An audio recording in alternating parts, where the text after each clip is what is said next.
So our reading today is from the book of 1 Samuel, chapter 17.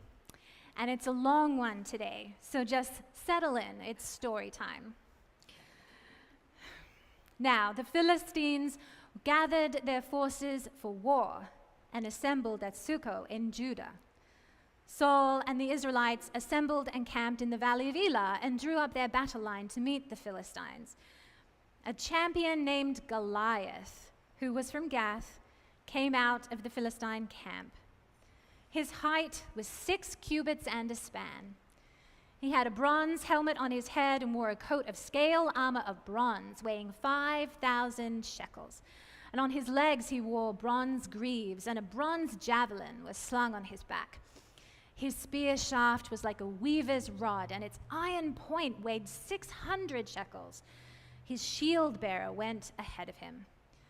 Goliath stood and shouted to the ranks of Israel, "Why do you come out and line up for battle?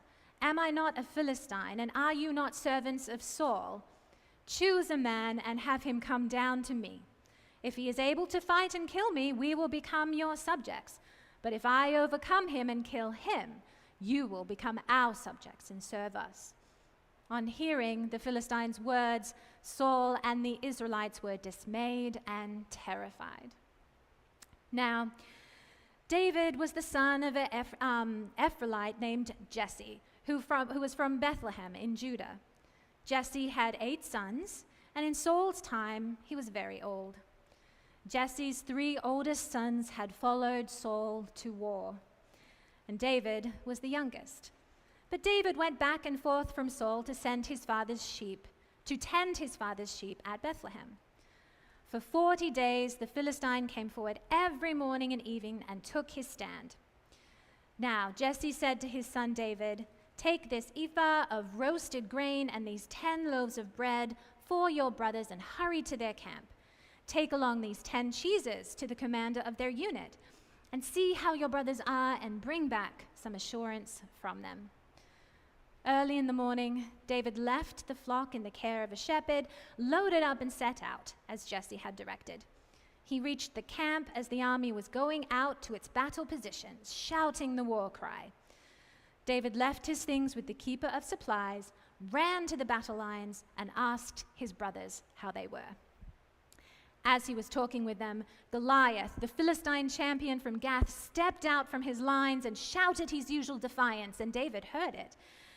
Whenever the Israelites saw the man, they all fled from him in great fear. Now, the Israelites had been saying, "Do you see how this man keeps coming out? He comes out to defy Israel. The king will give great wealth to the man who kills him." David asked the men standing near him, "What will be done for the man who kills this Philistine and removes this disgrace from Israel? Who is this uncircumcised Philistine that he should defy the armies of the living God?" They repeated to him what they had been saying and told him, "This will be done for the man who kills him." When Eliab, David's older brother, heard him speaking with the man, he burned with anger at him and said, "Why have you come down here? And with whom do you leave those few sheep in the wilderness?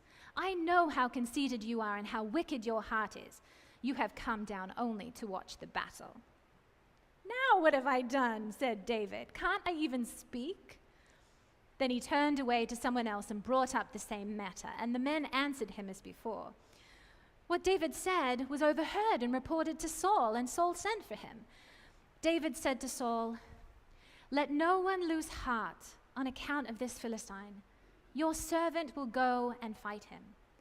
Saul replied, "You are not able to go out against this Philistine and fight him.